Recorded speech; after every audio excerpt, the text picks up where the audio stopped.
আসসালামু আলাইকুম ওয়া রাহমাতুল্লাহি ওয়া বারাকাতুহু।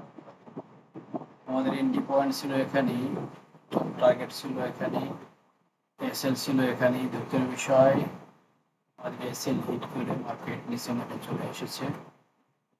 এখন আমার মনে হইতেছে মার্কেট এখান থেকে আবার নিচের দিকে যেতে পারে। প্রথম টার্গেট হয়তো এখানে যেহেতু চলে আসছে, তবে আমরা সেলের দিকে চিন্তা না করে মার্কেট আবার যখন এরকম উপরে আসবে তখন এখান থেকে আবার বাইরের চিন্তা করব। সে পর্যন্ত দেখা যাক মার্কেট কতদূর কি করে। সবাই ভালো থাকবেন, সেফ সেফ অনুযায়ী সবাই কাজ করবে, সেফ থেকে আরো লস কেউ রিকভার করবে না। সবার নিজের নিজের ব্যালেন্স বাঁচাতে হবে। চ্যানেলে যেগুলো দেওয়া হয় এগুলো শুধু ধারণা মাত্র, শিক্ষার জন্য, যে মার্কেটে এমন হতে পারে এমন হতে পারে।